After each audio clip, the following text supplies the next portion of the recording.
கர்த்தருக்கு ஸ்தோத்திரம். 113 சங்கீதம் 6 வசனம்.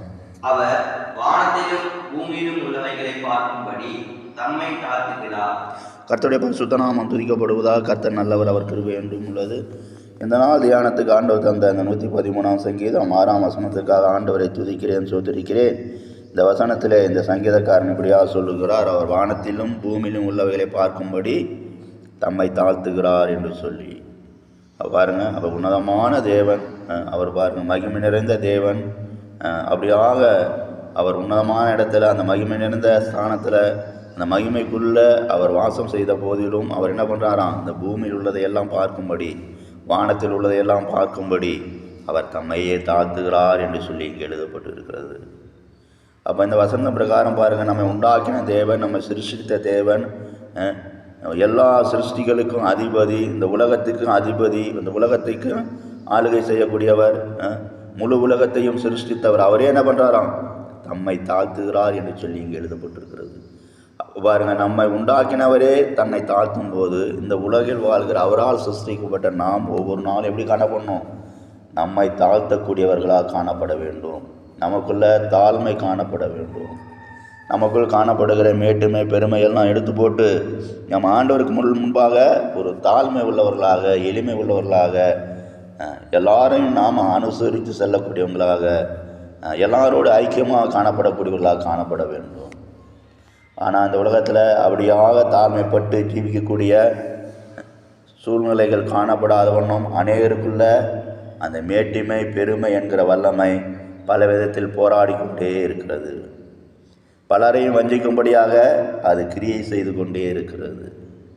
எந்த ஒரு மனிதனும் தாழ்த்தி என்ன பண்ணக்கூடாது, அந்த மேன்மையான ராஜ்யத்தை, அந்த உன்னத ராஜ்யத்தை, அந்த தேவாதி தேவன் வாசம் பண்ணுகிற அந்த ராஜ்யத்துக்குள் பிரவேசிக்கக்கூடாது என்று சொல்லி மனிதன் இயல்பாக என்ன பண்ணுறது, ஒரு வல்லமை, அந்த பெருமை என்கிற வல்லமை அவனை தம் பக்கமாக இழுத்து கொள்ளும்படியாக, அப்படியாக அந்த மேன்மையான ராஜ்யத்துக்குள் பிரவேசிக்காத வண்ணம் அவனை வஞ்சிக்கும்படியாக பலவிதத்தில் போராடி கொண்டிருக்கிறது.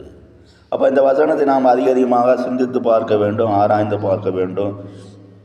தேவனே என்ன பண்ணுறாராம், தாழ்த்தும் போது நாம் அவருடைய சிருஷ்டிகளாக இருக்கிறோம் என்பதை நன்றாக உணர்ந்து ஆராய்ந்து பார்த்து நாமும் நம்முடைய வாழ்க்கையில் எல்லா சூழ்நிலையிலும் மனத்தாழ்மை உள்ளவர்களாக வாழ வேண்டும், மனத்தாழ்மை உள்ளவர்களாக ஜீவிக்க வேண்டும். இப்படியாக நாம் நம்மை தாழ்த்த நம்ம என்ன செய்ய வேண்டும், ஒவ்வொரு நாளும் தேவ சமூகத்தில் வந்து அவர் கரத்தில் தந்து நம்முடைய வாழ்க்கையை ஒப்படைத்து ஒரு தாழ்மையுள்ள ஒரு ஜெபத்தை செய்து நம்மை தாழ்மை உள்ளவர்களாக தேவனுக்கு முன்பாக எப்போது நிற்க பாத்திரவான்களாக நம்மை ஒவ்வொரு நாளும் தகுதிப்படுத்தி கொண்டே இருக்க வேண்டும். அநேகருடைய வாழ்க்கையில் ஏதாவது ஒரு சிறிய நன்மை வந்துட்டால் கூட என்ன வந்துடும், அவங்களுக்குள்ள பெரிய பெருமை வந்துடும். பயங்கரமாக பெரிதாக சாய்ந்து விட்டுதாக என்ன பண்ணுவாங்க, அவங்க உள்ள அப்படியாக மேட்டிமை அடைந்து பெருமை அடைந்து தாங்கள் நடக்கிற பாதை சரியான பாதையா என்பதை உணர்ந்து கொள்ள முடியாமல் அப்படியாக ஜீவித்து கொண்டிருப்பார்கள். கிறிஸ்துக்குள் பிரியமானவர்களே, இந்த நாளில் கூட நாம் எப்படி ஜீவித்து கொண்டிருக்கிறோம்? நாம் நம்முடைய வாழ்க்கையில் தாழ்மை உள்ளவர்களாக ஓடிக்கொண்டிருக்கிறோமா? நமக்குள்ள ஒரு தாழ்மை உள்ள ஜீவியம் காணப்படுகிறதா? அப்போ நமக்குள்ள ஒரு தாழ்மை உள்ள ஜீவியம் காணப்படும் போது மாத்திரமே நாம் உன்னத தேவனிடத்தில் சேரக்கூடிய அந்த பாக்கியத்தை பெற்றுக்கொள்ள முடியும். நாம் இந்த உலக வாழ்க்கையில் ஒரு உன்னதமான ஜீவியம் செய்து கொண்டிருக்கிறோம் என்பதை நாம் உணர்ந்து கொள்ள முடியும். அதனால் கிறிஸ்துக்குள் நாம் எப்போதும் தாழ்மை உள்ளவர்களாக, இயேசு பாருங்கள் தம்மை தாமே தாழ்த்தி அடிமையின் ரூபம் எடுத்தது போல இந்த உலக வாழ்வில் கூட நாம் ஒவ்வொரு நாளும் அவருடைய கிருபை பெற்று நம்மை தாழ்த்தி தேவனுக்கு பிரியமான ஒரு வாழ்க்கை வாழ விரும்ப வேண்டும். கர்த்ததாமே இந்த வசனங்களால் நம்மை ஆசீர்வதிப்பாராக. ஜெபம். கிருபையும் சிநேகம் நிறைந்த நல்ல தெய்வமே, நன்றி செலுத்துகிறோம்.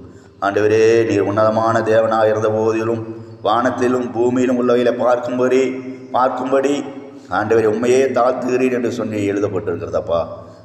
இந்த நாளில் கூட உம்முடைய தாழ்மையை நாங்கள் கண்டு, நீர் கல்வார் சிலுவையில் பட்ட ஆண்டவரே நெருக்கத்தின் மத்தியில் ஆண்டவரே எங்களுக்காக தாழ்த்தியதை நாங்கள் கண்டு, ஆண்டவரே மரண பரிந்தம் தாழ்த்தி அடிமையின் ரூபம் எடுத்ததை நாங்கள் கண்டு, ஆண்டவரே நாங்கள் எங்கள் நினைவில் வைத்து ஒவ்வொரு நாளும் எங்களை தாழ்த்தி கொள்ள உதவி செய்யுங்க. தாழ்மை உள்ளவர்களாக உண்மையை மேன்மைப்படுத்த உயர்த்த எங்களுக்கு இருபதாயிரம். ஆண்டவரே சோதுரம் துதிக்கிறோம், நாமத்தை மகிமைப்படுத்துகிறோம்.